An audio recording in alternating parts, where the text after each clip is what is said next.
يا ربي بالمصطفى بلغ مقاصدنا واغفر لنا ما مضى يا واسع الكرم.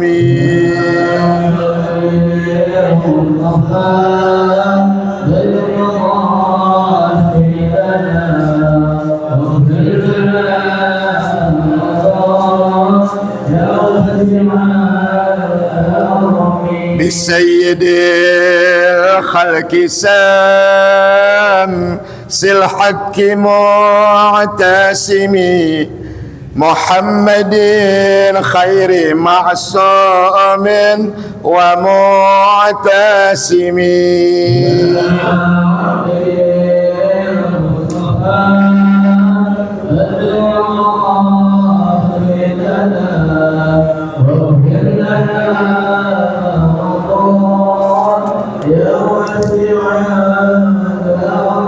له فرارة حبيب والله حجته ومصدر الفضل والإرفان والكرم.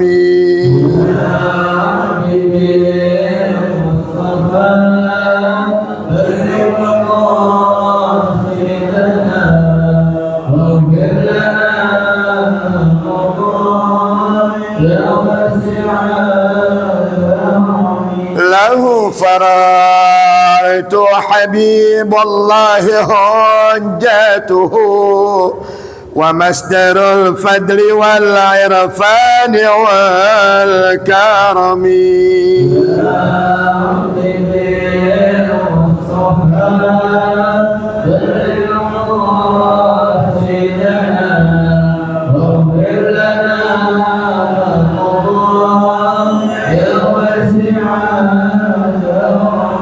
أصل الوجود وروح الكون بهجته زين الشمائل والآداب والسيم. يا ربي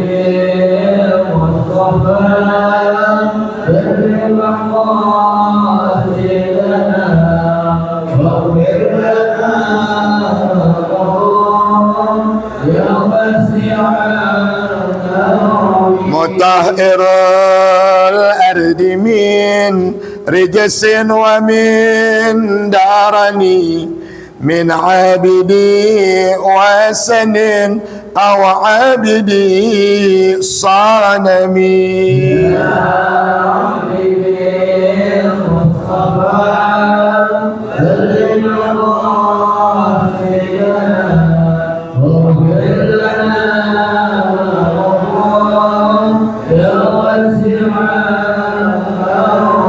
اللهم صل وسلم وعلى آله وأصحابه أجمعين. الفاتحة بالنية. أن الله يفتح علينا فتوح العارفين والمنوح والرسخ والصلاح الجسد والروح وتوبة نصوحة وعلى كل نية صالحة دافعة لكل شر جالبة لكل خير لنا ولوالدينا ولأحبابنا ولمعلمينا ولأستاذنا ولمن حق علينا أجمعين.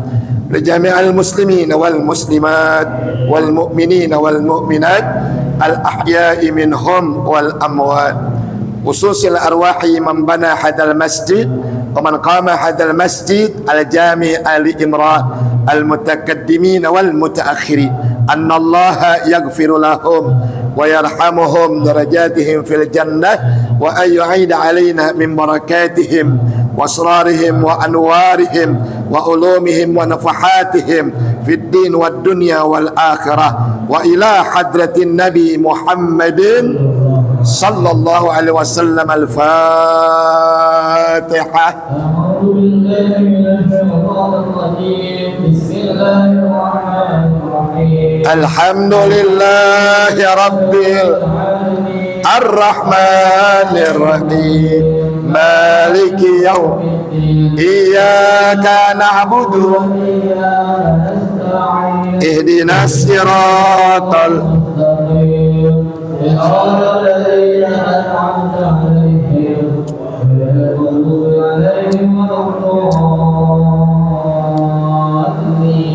Rabbi firli.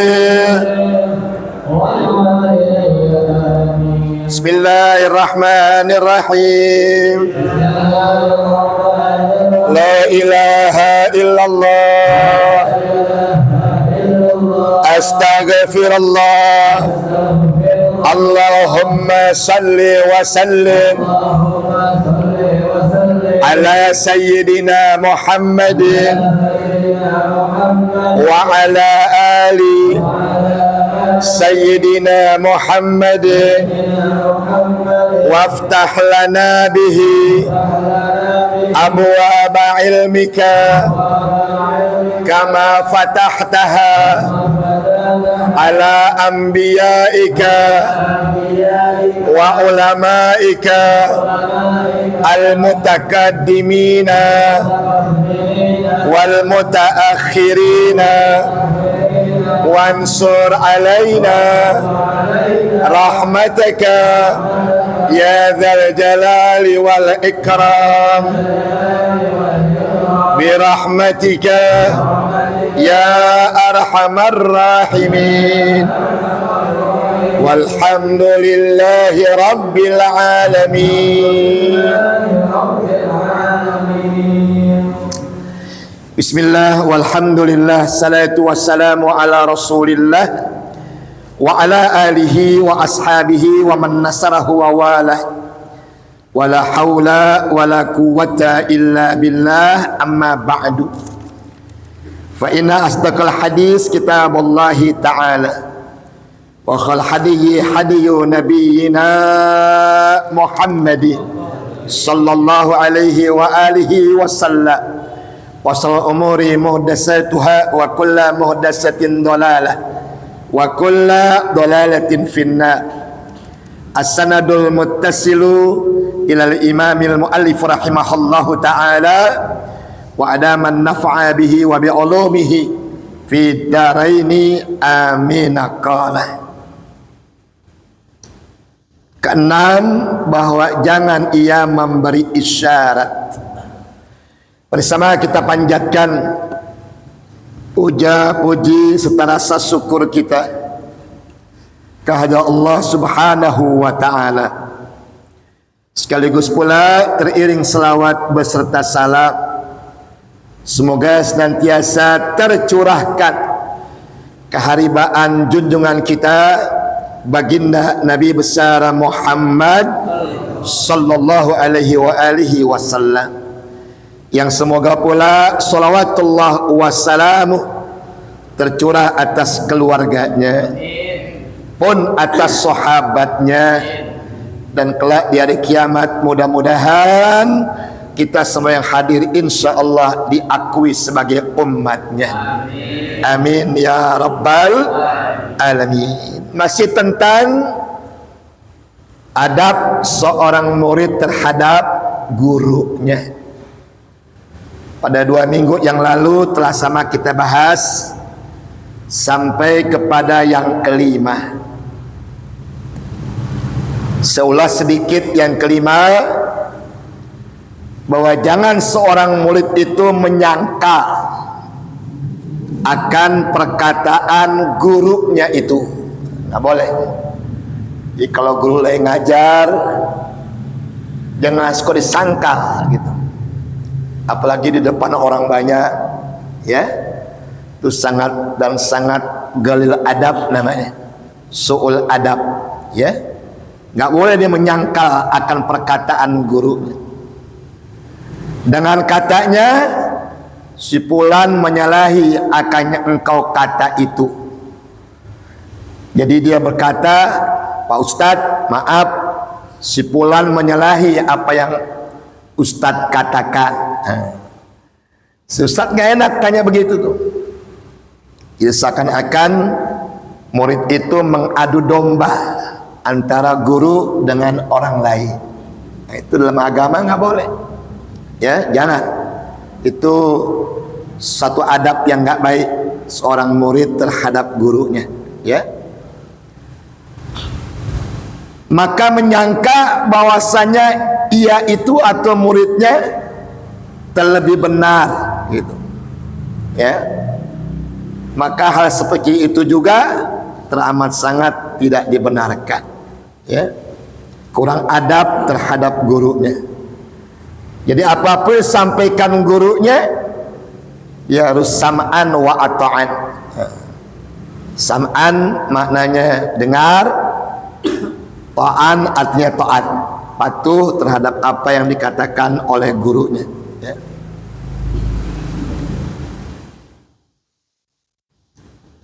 Masuk kepada yang keenam,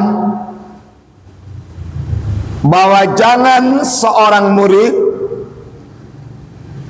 memberi isyarat, memberi tanda akan gurunya itu dengan menyalahi akan bicara gurunya itu. Jadi mungkin gurunya meleset menyampaikan keterangan atau salah baris dalam menyampaikan ayat atau salah menyampaikan riwayat hadis. Biarkan dulu, jangan langsung disangkal.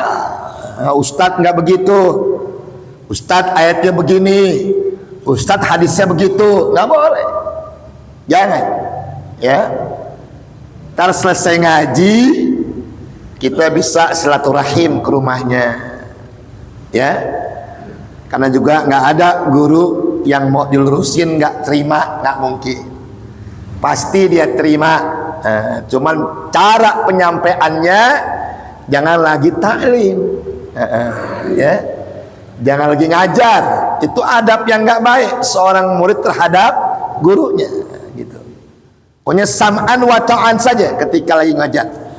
Ada kesalahan sedikit, penyampaian Quran salah barisnya, menyampaikan hadis salah riwayatnya, nanti bisa datang ke rumahnya. Itu guru yang, murid yang baik sama guru itu seperti itu, ya. Apalagi sampai menyebarkan kesalahan-kesalahan guru kepada orang lain, ya. Ngaji jangan sama dia loh, salah dia mengajarnya, gitu, ya. Jangan, nggak boleh. Kalau sama guru tidak boleh seperti itu, ya. Kalau bahasa kitanya kemarin yang benar-benar dikemanain, gara-gara yang satu aja yang lainnya disalahin semua, tuh. Makanya sifat kita sama Allah beda tuh. Kalau sifatnya Allah, kita berbuat kesalahan beribu-ribu kali, berjuta-juta kali, tapi kesalahan yang begitu banyak dihapuskan Allah dengan perbuatan baik yang cuma sekali. Itu sifatnya Allah. Kalau sifatnya manusia beda. Justru perbuatan baiknya yang udah banyak bisa hilang karena kesalahan yang cuma satu. Ya, kalau Allah, saya katakan tadi, kesalahan kita sebanyak apapun, kita tobat berbuat baik, segitu banyak kesalahan Allah hapuskan dengan satu kebaikan. Tapi kalau manusia, biar banyak kebaikannya, itu bisa hilang gara-gara satu kesalahan. Makanya sebagai manusia kita mesti tiru sifatnya Allah. Jangan sampai kesalahan cuma satu melupakan kebaikan yang begitu banyak. Maka Sayyidina Ali mengatakan, andaikan guruku meminta aku jadi budaknya, jadi budak nih, tahu budak nggak? Pembantu, ya. Andaikan guru minta aku jadi pembantunya, maka kata Sayyidina Ali, aku siap menjadi pembantunya, meskipun guruku itu baru ngajarin alif, kata Sayyidina Ali. Kira-kira ngaji sama guru-guru kita Dari dulu sampai sekarang masih alif nggak? Lebih daripada itu. Ya, apalagi guru Quran kita, Kiai Haji Qurtubi, udah Qurannya, tajwidnya, lagunya dia ajain beliau dikit-dikit. Ya, Ustaz Ahmad Adam mendalam fikihnya, tauhidnya, itu ya. Jadi alangkah sangat su'ul adabnya seorang murid kalau sampai melihat celah sedikit kesalahan gurunya satu, semua ilmu yang mau diberikan dianggapnya udah nggak ada. Itu namanya su'ul adab, ya, namanya galil adab, gitu, ya.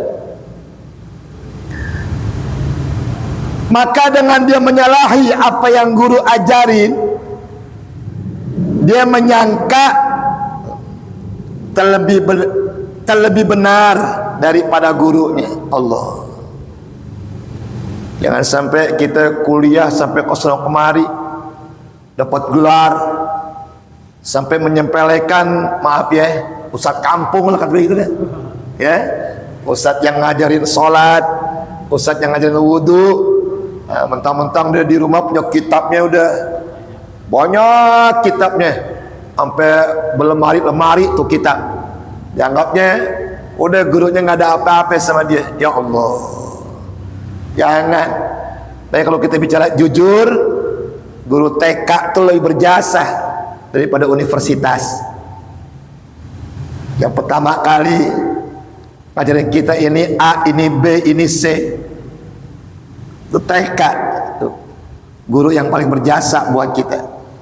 Kalau ngaji itu guru yang ngajarin alif, ba, ta, sa, sampai kita bisa baca Quran. Kalau yang ke atasnya tinggal nerusin doang, ya, tinggal nerusin doang yang di atas, Pak. Dia nggak ngajarin nol lagi. Dan yang paling susah tuh ngajarin dari nol, paling susah itu. Pondasinya ada di situ, ada di TK, ada di ibtidaiyah. Di TK baru ke SD, di SD tinggal nerusin doang, ke SMP tinggal nerusin doang, ibtidaiyah ke sanawiyah tinggal nerusin doang, ya. Udah jadi sarjana pulang, ustadznya dianggap nggak ada apa-apanya sama dia, ya. Oh, ustadz itu cuma bisa ngajar gini gitu doang, minta gue deh yang gantiin ngajar deh, ustadznya mau digeser sama dia, ya. Nauzubillah, jangan, ya. Atau terlebih mengetahui daripada gurunya, maka yang demikian itu kurang adab kepada guru, kurang berkah ilmunya. Tuh. Apalagi kalau guru udah bilang kagak ridho, ya, gua kagak ridho tuh punya murid kayak gitu tuh, aduh, habis tuh, ya. Dalam satu hadis dikatakan, jika seorang murid udah melihat aib gurunya, kemudian dia berubah jadi benci gitu, yang pertama Allah akan cabut tuh ilmu apa aja yang udah didapat dari guru, tiba-tiba lupa begitu aja. Yang kedua, oleh dia seorang dai, seorang mubaligh, itu begitu ceramah dikasih cadel mulutnya, dicabut keberkahan ilmunya oleh Allah. Dan yang ketiga, dicabut keberkahan hidup keluarganya karena gurunya kagak ridho, ilmunya habis sama dia dipelajari, tapi ujung-ujungnya ada kebencian terhadap guru. Nah, jangan, nggak boleh, ya. Bisa nggak begitu? Insya Allah, ya. Belum ngitor kemana-mana buat ngejelekin guru, biar orang benci sama guru. Allah, kayak apa tuh dosanya, ya, perbuatan kayak gitu, ya.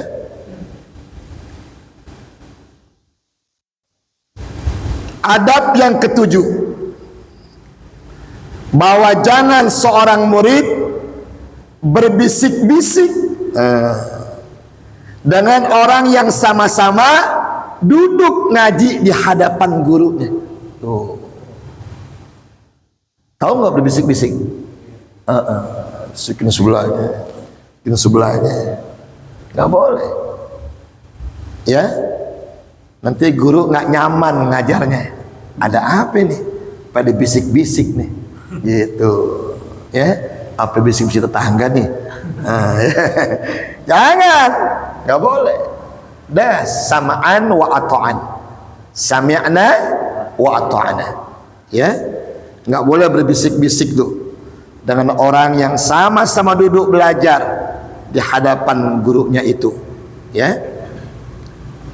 Kedelapan, bahwa jangan berpaling ia ke kiri ke kanan di hadapan gurunya itu, tetapi hendaklah ia duduk tunduk lagi beradab, seolah-olah ia lagi sholat menghadap Allah. Tasawuf begitu Pak tuh. Ya, makanya kalau kita lihat di pesantren-pesantren Jawa tuh, kalau lagi duduk guru lewat, udah langsung nggak mau mandang gurunya, kagak mau mandang gurunya. Kalau mau cium tangan, jalannya jongkok ya, terus sono jongkok, cium tangan sama gurunya.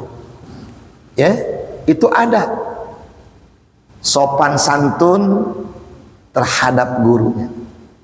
Ya, jangan guru dianggap temen, dianggap temen, dianggap kawan. Iya, ya. Kalau begitu nanti kesian guru hilang apanya? Karismanya, wibawanya di hadapan murid. Jangan, tetap guru selamanya guru. Walaupun maaf nih, tuh lu siapa Pak Nadir? Pak Ardi, lu teman saya tuh, main kosidahan Pak. Tuh, main kosidahan sama saya tuh kemana-mana. Ya, demi Allah Pak, nyari duit di kosidahan mah nggak ada duitnya. Hanya beliau, kalau semata-mata bukan karena hobi, semata-mata dakwah, nyari duit di kosidahan, ya berangkat 12 orang, mana naik kereta, dikasih ampot 200.000, 200 dibagi 12, ngebelahnya gimana itu? Ya, tapi karena kita hobi dalam rangka dakwah, jalan sama-sama. Sekarang ketemu, beliau ngaji dengan saya, terus sekarang saya ngajar, gitu. Ya, ihtiraman wa ta'ziman tetap dijaga. Walaupun kita sama-sama berjuang di kosidahan dan sebagainya, tapi setelah sekarang ini, beliau tahu posisi saya sebagai siapa, saya juga tahu posisi beliau seperti siapa. Ya, jangan beranggapan karena kita teman baik, teman bergaul, kemudian kita anggap guru sama seperti sahabat, juga jangan. Nanti menghilangkan karisma dan wibawa guru. Ya, bercanda silakan, ada tempatnya. Tapi jangan sampai bercanda tidak pada tempatnya. Ya, itu adab yang ke-8. Ya, jangan suka berpaling kanan kiri pada hadapan gurunya. Hendaklah ia duduk tunduk secara beradab, seolah-olah ia lagi sholat menghadap Allah. Ya, jangan membanyakan soal. Soal tuh bertanya. Gitu. Ustadz semua nanya Pak Ustadz. Mohon maaf ya Ustadz, pertanyaannya 12. Misalkan pertanyaannya 12 tuh, kita bingung tuh jawabnya ya, 12 pertanyaan gitu. Ya minimal 2, mungkin paling banyak 3 misalkan gitu. Jangan kebanyakan. Mungkin khawatir ada teman-teman yang lain juga yang mau nanya lagi dan sebagainya itu. Jadi bertanya boleh, tapi banyak bertanya juga tidak diperbolehkan. Tetap jaga adab, ya.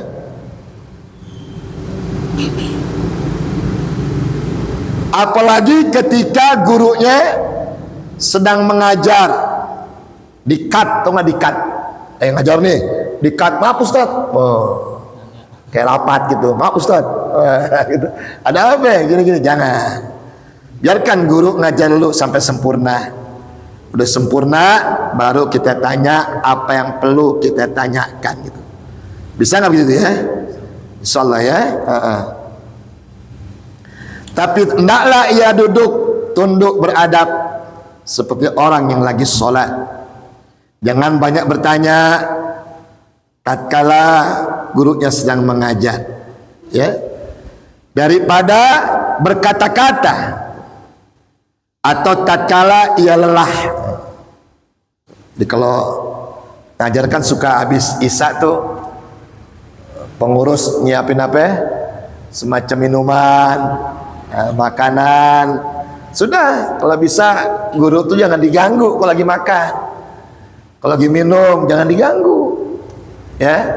Orang kita kan kebiasaan ya, aduh Ustadz tadi saya mau nanya malu waktu ngaji, sekarang aja deh ya. Oh, saya lagi makan ketan lagi sama tempe, ditanya terus tuh ketan tempe nggak habis-habis dia makan, ya. Sedangkan dia mau ngajar ke tempat lain dan sebagainya. Nanti mau nanya pada pengajian lagi yang akan datang, ya. Jangan di waktu guru lagi istirahat, dia lagi makan, lagi ngopi, lagi ngeteh sama pengurus dan sebagainya, ya. Yang ke-10, apabila berdiri seorang guru, maka hendaklah ia berdiri pula. Artinya mentakzimkan akan gurunya itu, dan jangan diikuti pada ketika bangkitnya itu dengan perkataan-perkataan, dengan soal-soal gitu. Jadi gurunya mau diri nih ditanya, gurunya mau jalan ditanya, nah gitu ya. Tadi waktu ngaji nggak mau nanya, begitu gurunya mau keluar jalan ditanya. Jadi nggak pergi-pergi guru tuh, sian, ya.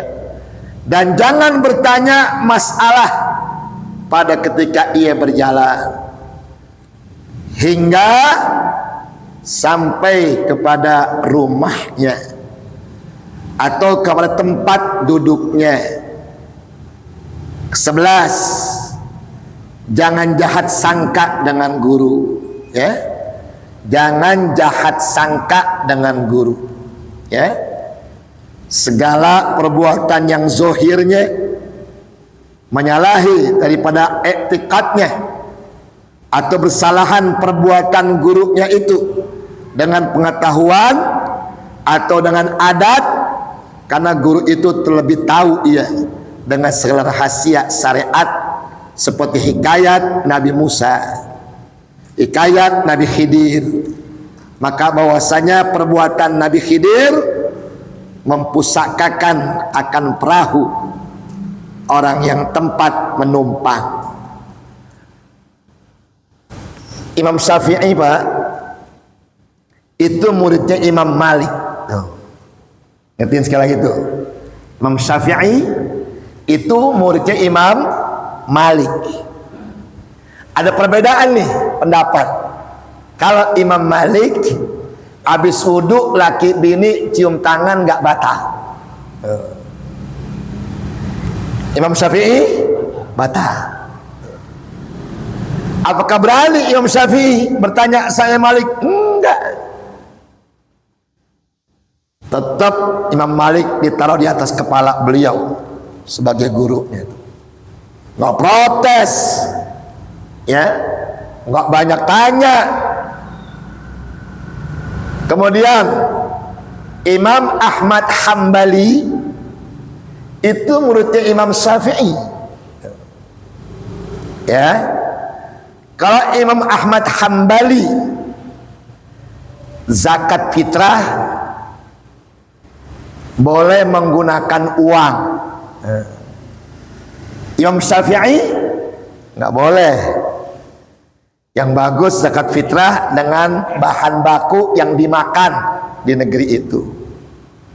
Ribut kagak, protes kagak, tetap Imam Hambali meletakkan Imam Syafi'i di atas kepalanya sebagai gurunya. Tuh. Ini kadang-kadang orang kita gila mazhab, apalagi fanatik mazhab, nggak boleh. Kalau mau fanatik dengan agama, jangan fanatik dengan mazhab.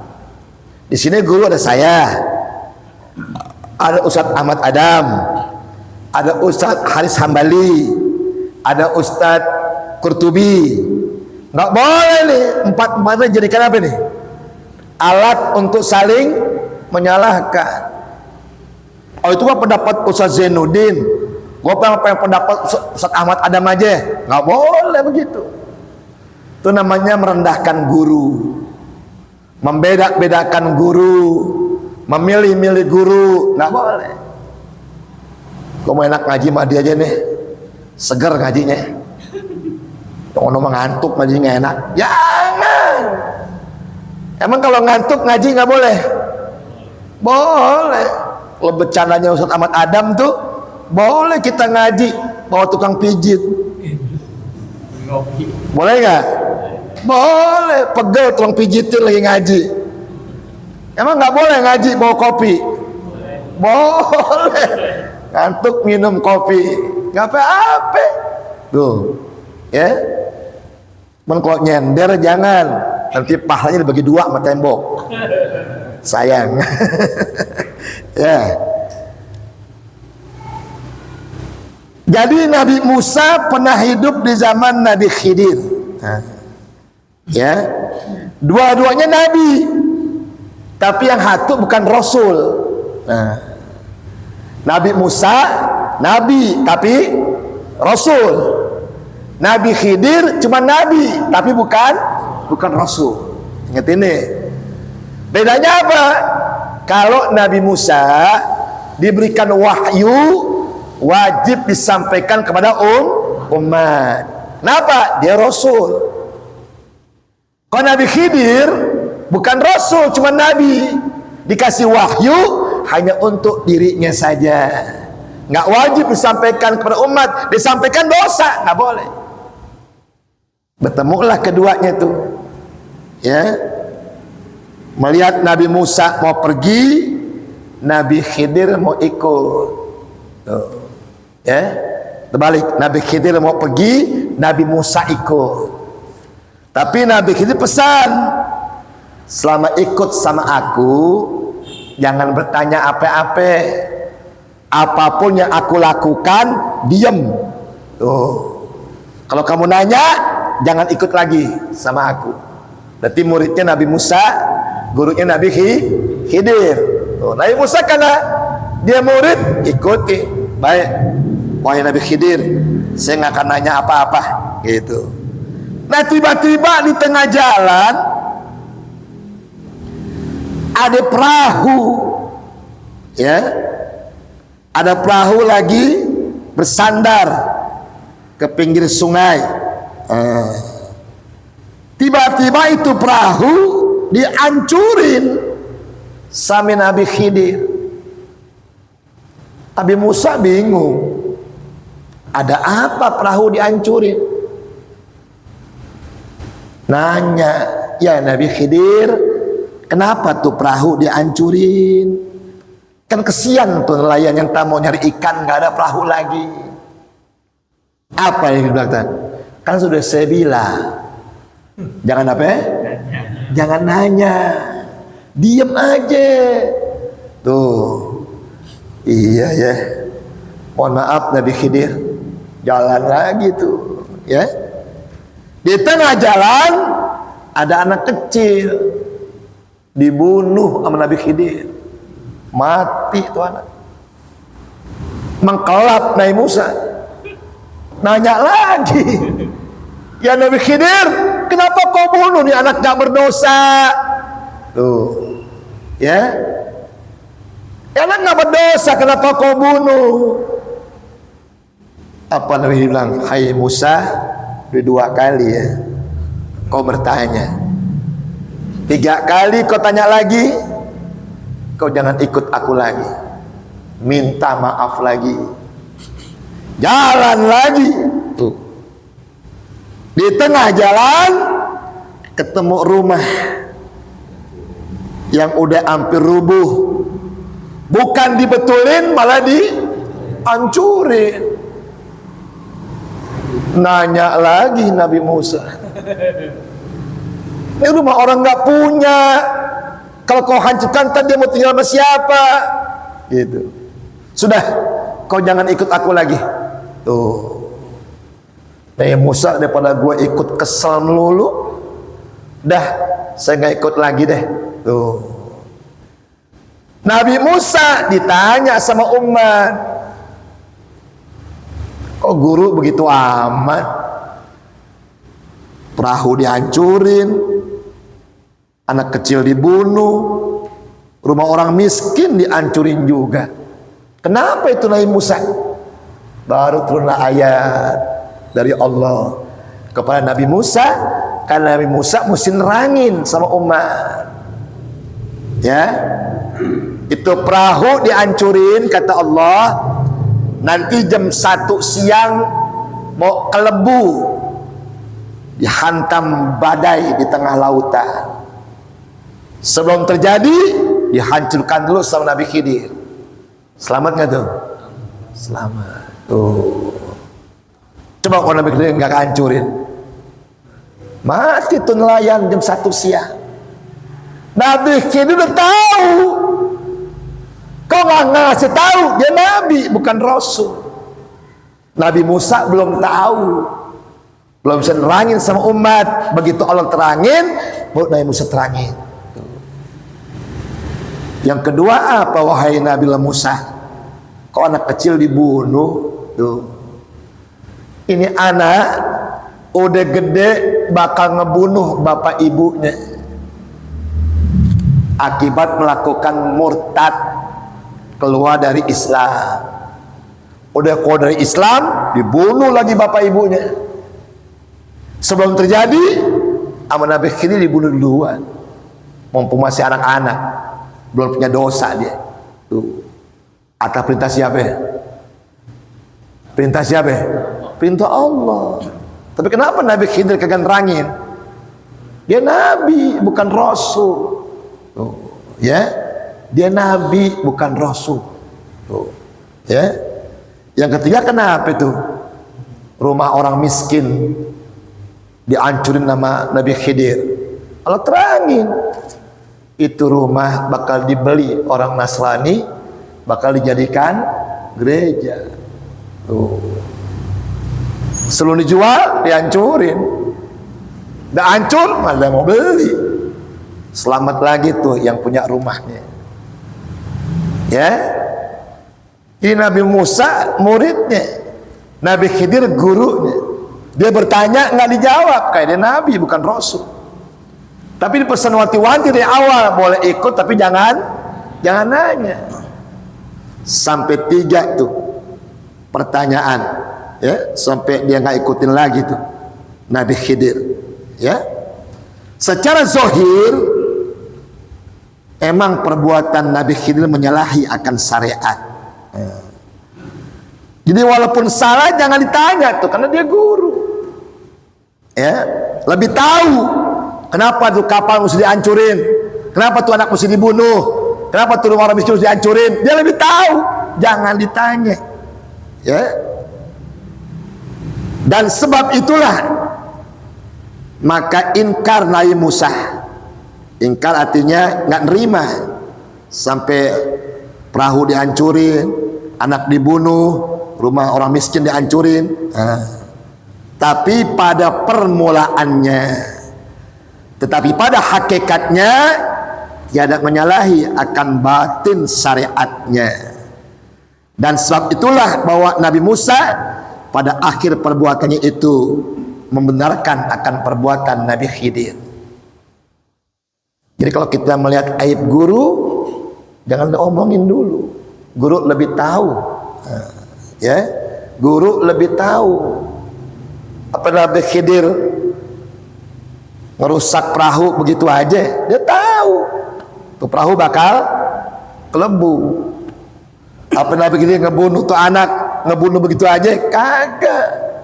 Dia tahu tuh anak bakal ngebunuh bapak ibunya, dan seterusnya. Nah, Musa dapat kabar dari Allah, sampaikan kalau umat. Coba kalau disampaikan sama umat, Nabi Khidir bisa dikerubutin sama orang banyak. Ya, Nabi Musa nyelamatin. Akhirnya Nabi Musa membenarkan apa yang dilakukan oleh Nabi Khidir. Itu adab seorang murid terhadap gurunya. Jadi kalau kita lihat aib guru satu yang membuat kebencian di hati kita, tinggal tunggu celakanya kita punya hidup. Nggak boleh, ya. Walaupun kita tahu, tuh, jelas dan sebagainya. Begini di akhir zaman kayak begini nih, banyak guru-guru yang menyalahi syariat ya.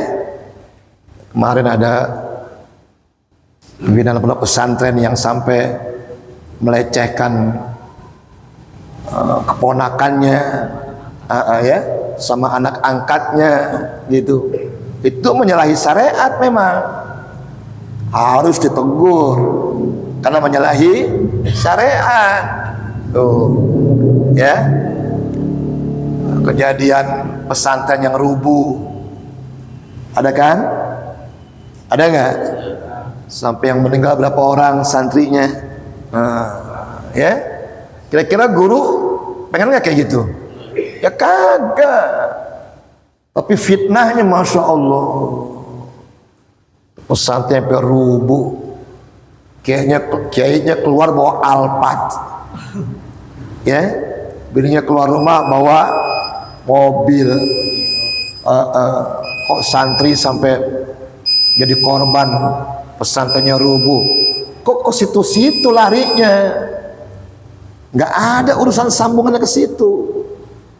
Sekarang lagi dibangun nih, santri-santri ngebantu deh tuh, yang bawa pasir, difitnah lagi, ya, murid dibudakin, suruh ngebangun pesantren.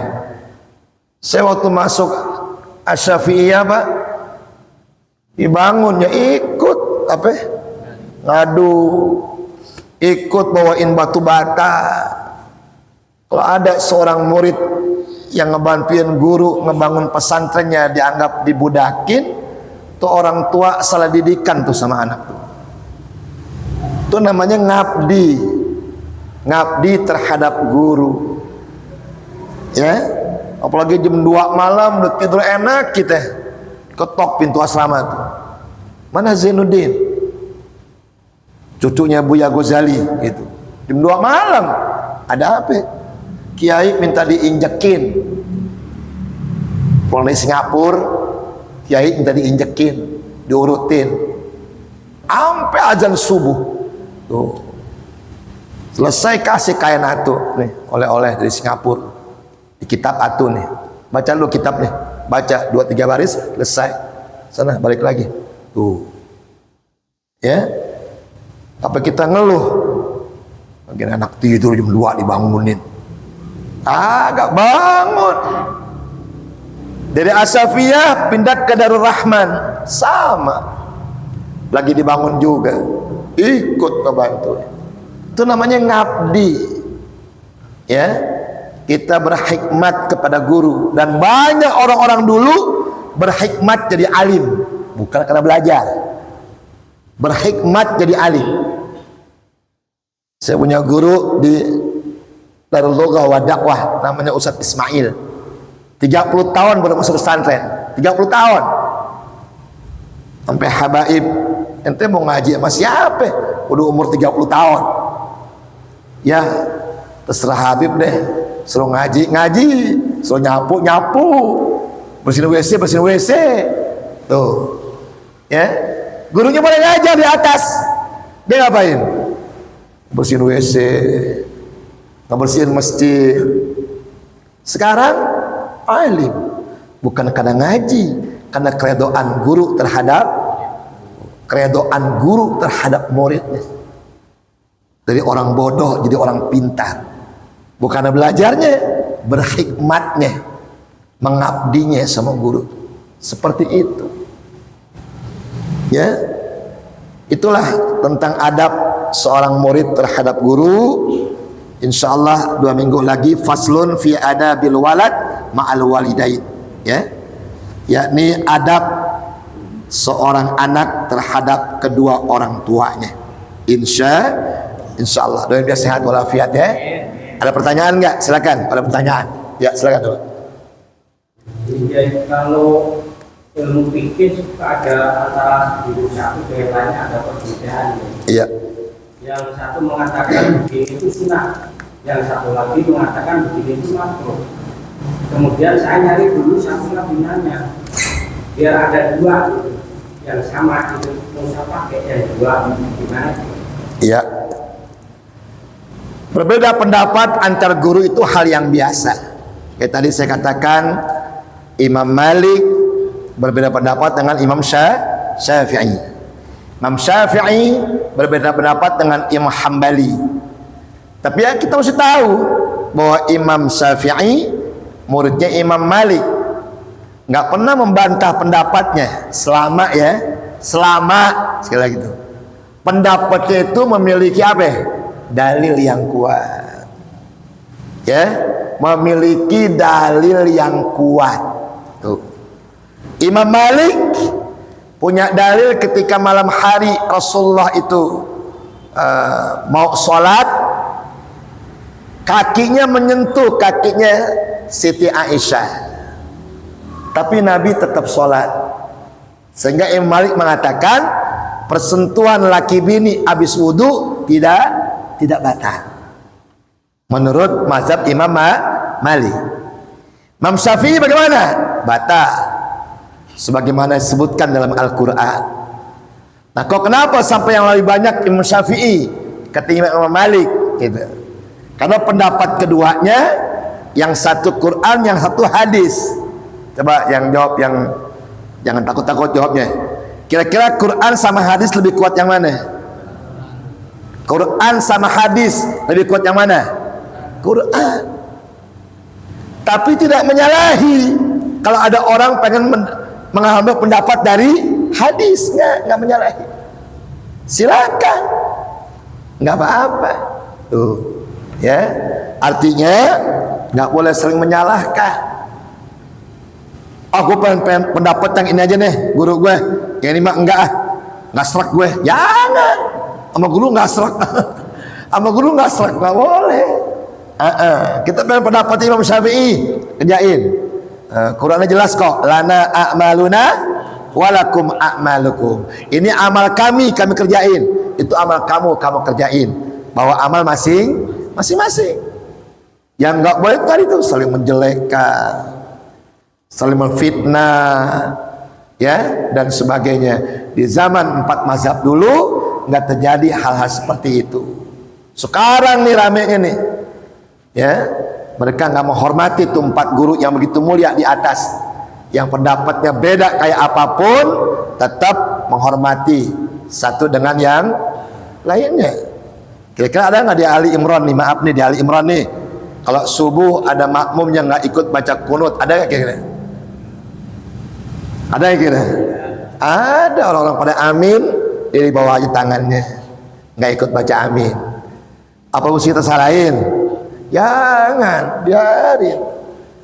Yang baca amin jangan nyalahin, yang nggak baca amin juga jangan nyalahin. Selesai. Tuh, ya. Nah, gara-gara yang kunut nyalahin yang nggak kunut, yang nggak kunut nyalahin yang kunut. Ada yang nggak sembahyang subuh, ya. Tentu kenapa nggak sembahyang subuh? Itu yang sembahyang pada berantem dulu. Mendingan gue nggak sembahyang nggak berantem gitu ya. Jadi begitu tuh, ya. Jangan.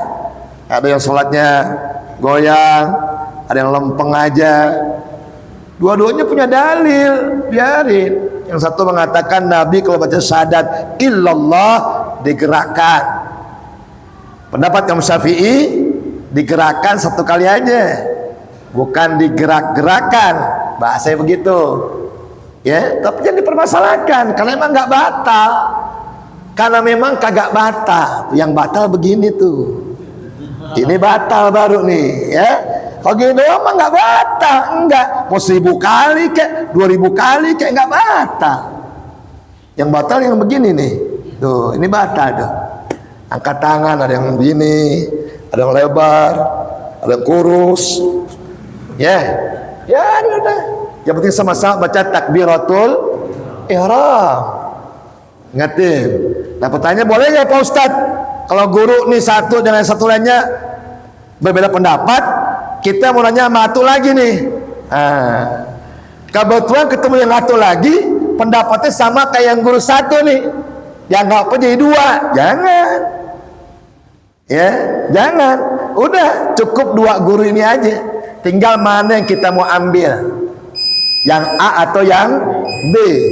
Kalau kita nyari lagi dari yang lain, nanti beranggapan guru yang satu ini nggak benar. Ternyata ini pendapat yang kedua sama kayak dia. Dia dua pendapatnya saya ambil, yang satu saya nggak ambil. Itu nggak boleh. Cukup ambil antara salah satu aja. Oh semua ambil yang A, udah ambil yang A. Oh semua ambil yang B aja. Nggak usah nanya sama guru yang lain. Saya sama Ustaz Ahmad Adam ada perbedaan pendapat. Nanya lagi sama Ustaz Haris. Ustaz Haris jawabannya sama kayak saya, misalkan. Oh berarti saya ambil deh pendapat Ustaz Haris sama Ustaz Zainuddin, lebih kuat dua orang. Ustaz Adam sendirian, nggak boleh. Nanya lagi Mas Qurtubi, Ustaz Qurtubi sama jawabannya ke Ustaz Adam, bingung nggak gitu? Dua-dua jadinya. Ya, nggak boleh begitu. Jadi ambil salah satu aja. Jangan nanya lagi sama yang lain. Nah, lagi yang lainnya? Ya. Kan misalkan pegang lagi sebulan atau 10 hari kan nanti akan menunggu, oke ya. Kita nggak itu yang katanya ini tuh pakai hati dokter itu bagaimana? Terus yang kedua, dia boleh nggak tuh selama sebulan oke? Ini ngaji nih, tapi ngaji di YouTube kayak gitu. Iya. Jangankan 40 hari Pak, Nabi Muhammad yang merupakan orang yang nggak punya dosa sudah pasti masuk surga. Sabdanya begini, idza jaa yaumun, jika datang kepadaku yaumun, satu hari. Nabi Muhammad nih yang bersabda, jika datang kepadaku satu hari saja, la azdadu fihi ilman, yang pada hari itu ilmu dalam diriku nggak bertambah, yuqarribuni ilallah, yang untuk mendekatkan diriku kepada Allah, fala burikali, maka pada hari itu hilang keberkahan hidupku. Berapa hari? Sehari kagak ngaji, sehari nggak bertambah ilmu. Kalau malam minggu Sabtu di sini ada saya, besok malam minggu ada pengajian tempat lain nggak?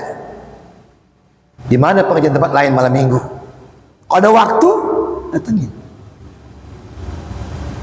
Oh malam Senin di sana lagi ada pengajian, datangin. Nabi Muhammad yang dijamin masuk surga, maksum tanpa dosa, merasa rugi sehari nggak mendapatkan ilmu. Saya tanya sama yang hadir nih, kira-kira kita ini surganya dijamin belum? Hah? Jamin belum? Belum dijamin sama kita. Iya. Ayo, kalau ada waktu, tempat-tempat yang dekat ada pengajian, datang. Ya. Kecuali jauh, kita nggak bisa samperin tempatnya. Kalau jarak, lain hal. Deket-deket dah, masih daerah-daerah kini juga ada. Mungkin di samping Ali Imran ada At-Taqwa, samping Ali Imran ada Musholla Al-Muhibbin, ada Masjid Al-Haya, Miftahul Jannah, yang gang sih depan nih Al-Marjan. Datangin kalau memang ada pengajian. Ya. Kalau di sini kan alhamdulillah deh. Malam Sabtu ada saya 2 minggu sekali. Ustaz Ahmad malam Selasa. Ustaz Aris Kamis subuh. Kiai Qurtubi Rabu malam Kamis. Udah 4 tuh. Ya udah 4. Yasinan malam Jumat 5 udah. Ya. Yang 2 lagi tolong istirahat dah. Ya. Itu jangan tinggalin. Jadi nggak usah nunggu 40 hari Ustaz Adi, orang hilang keberkahannya. Sehari dia kagak ngaji, nggak mendapatkan ilmu yang mendekatkan dirinya sama Allah, itu bisa hilang keberkahan hidupnya. Hatta tatlu asyamsa, sampai matahari terbit lagi, tuh keberkahan dicabut oleh Allah tuh. Jangan tinggalkan pengajian. Ya, yang pertama tuh. Yang kedua tadi Ustaz Adi. Iya. Yang dimaksud kalau orang kagak ngaji-ngaji hatinya mati, itu mati apanya Pak Ustaz? Mati hidayah.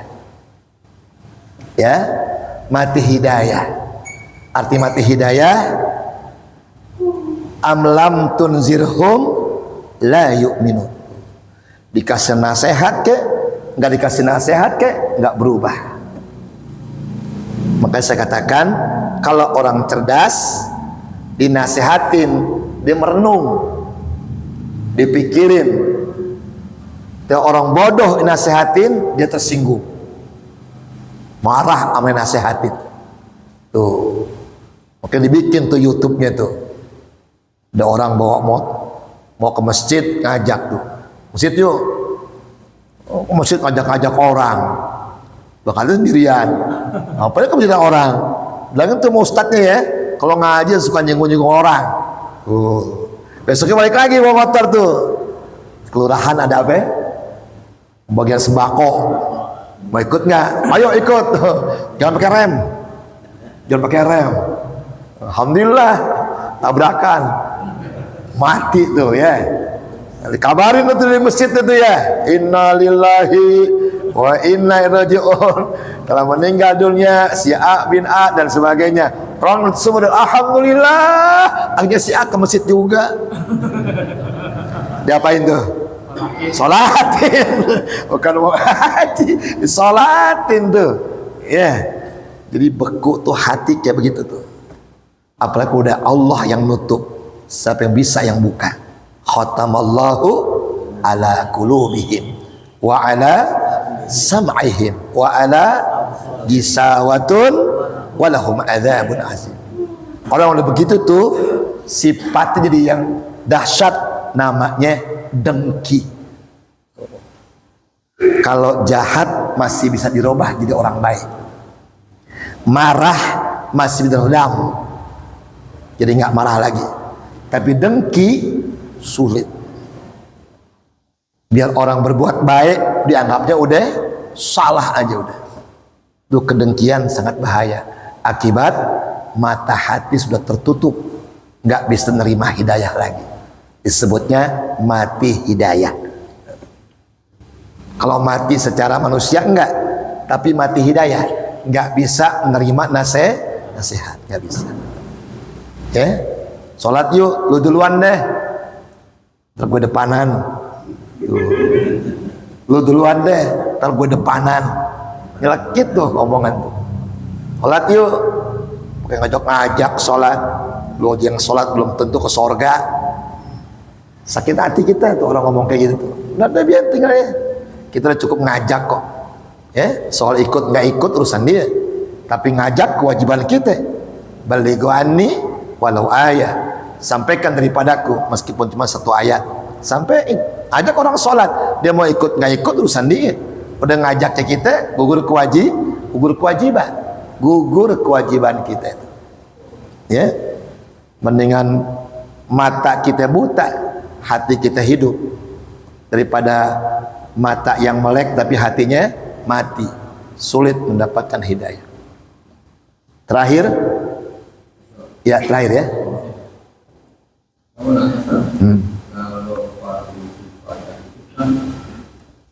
Istilahnya 0% gitu kan, nggak ada upaya.